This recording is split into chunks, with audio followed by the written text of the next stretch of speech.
The spotted devil of Gummalapur. Gummalapur and Devarabetta are tiny villages in southern Karnataka/Tamil Nadu border. Gumalapuram is a village in Thauli Taluk in Krishnagiri district of Tamil Nadu state, India. It is located 72 kilometers towards west from district headquarters, Krishnagiri. Over an area of some 250 square miles, a man-eating leopard is responsible for some 42 human deaths. The terror of the spotted devil. At sundown, the villagers would barricade their doors, daring to venture out only in daylight. This caused a health crisis, as sanitation was poor. And the villagers dared not venture to the adjacent wasteland, which acted as a latrine. In its frustration, the leopard began entering through the thatched walls and roofs of the huts, in one case, killing all 4 inhabitants of one hut.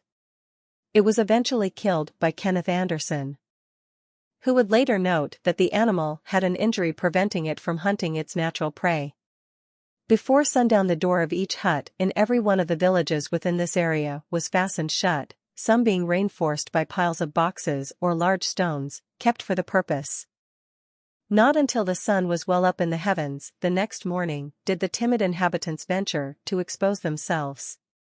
This state of affairs rapidly told on the sanitary condition of the houses, the majority of which were not equipped with latrines of any sort.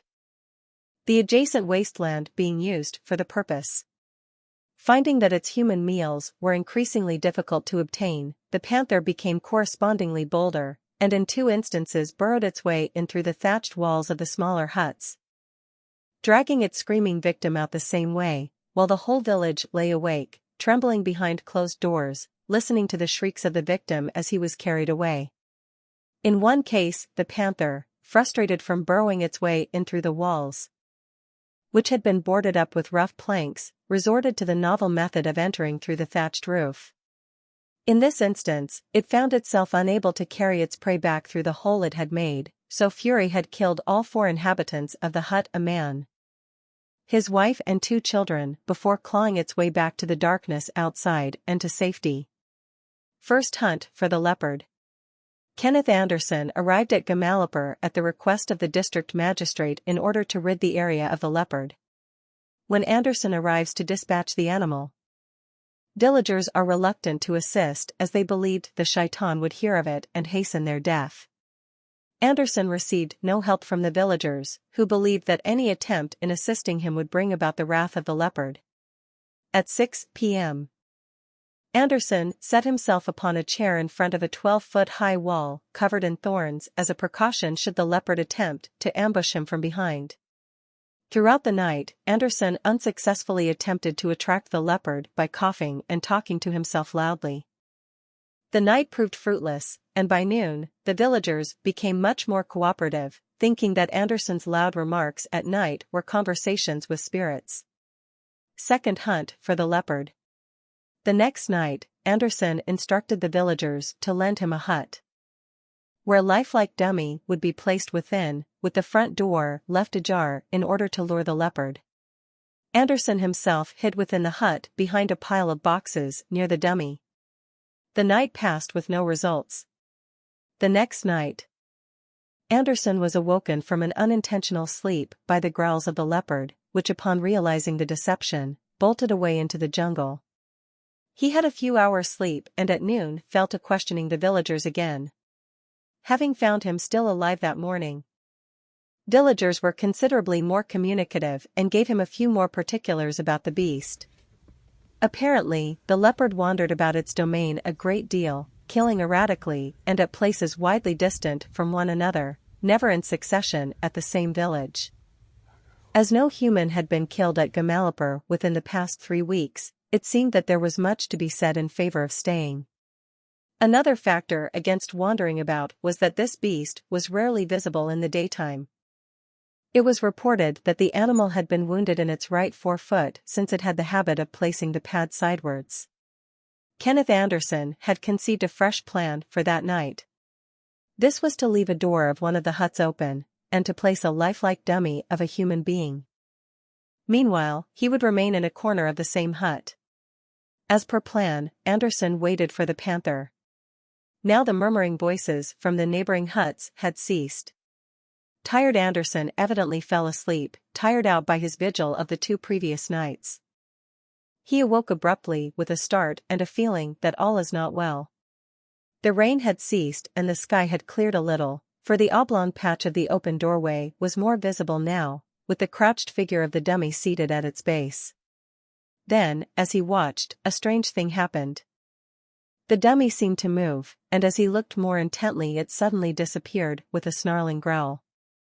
Anderson realized that the panther had come, seen the crouched figure of the dummy in the doorway which it had mistaken for a human being, and then proceeded to stalk it, creeping at the opening on its belly.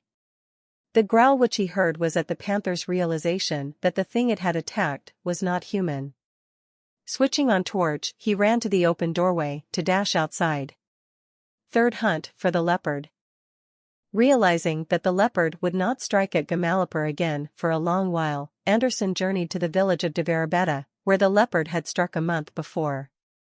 Anderson placed himself behind a thorn-covered wall like on the first hunt. Though this time he had the advantage of being closer to the jungle, thus making it easier to detect the arrival of the leopard through the alarm calls of other animals. During the night, Anderson was approached by a malnourished pariah dog, which he named Nipper and fed during the night. After a few hours, the dog awoke from its sleep and exhibited signs of fear. Anderson spotted the leopard climbing over the hut roofs but lost sight of it in the dark. After a few minutes searching, Anderson was alerted to the leopard's presence by the dog's barking. Upon turning, Anderson saw the leopard charge him. Firing 3 rounds from his .405 Winchester, Anderson killed the leopard, whose carcass was immediately set upon by the dog. Time passed, and then down the lane, Anderson caught sight of some movement. Raising his cocked rifle, he pointed the object, which slowly approached in the middle of the street. It seemed a frail and slender animal, about 20 yards, and he pressed the button of torch. Final encounter. As the powerful beam threw across the intervening space, it lighted a village cur, commonly known as a pariah dog. Starving and lonely, it had sought out human company. It stared blankly into the bright beam of light, feebly wagging a skinny tail in unmistakable signs of friendliness.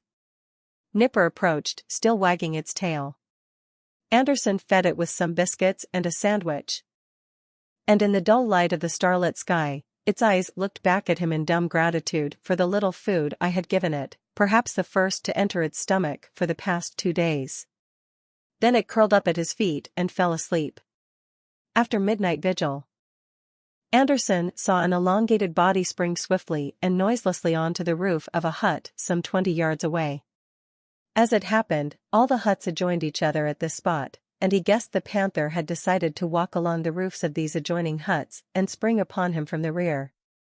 He stands up quickly and placed his back against the wall. In this position, his head was covered by the roof over. The rifle he kept ready, finger on the trigger, with his left thumb on the torch switch, pressed to his side and pointing upwards. Anderson heard a few seconds later a faint rustling as the leopard endeavored to negotiate the thorns which put for precaution. The killer evidently failed in this, for there was silence again.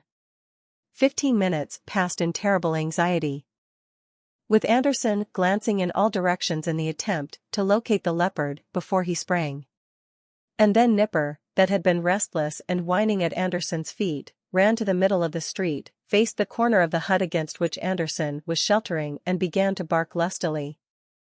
This warning saved his life. Within 5 seconds, the panther charged. Anderson had just time to press the torch switch and fired into the blazing eyes.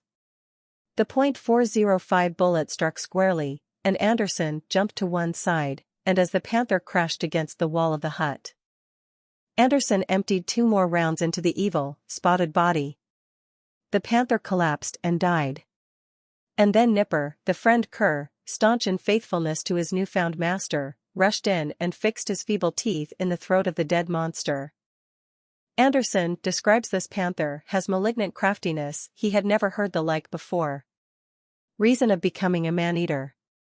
Upon examining the body, Anderson found 2 Indian porcupine quills lodged between the toes of the leopard's right forefoot, an injury preventing it from hunting its swift natural prey.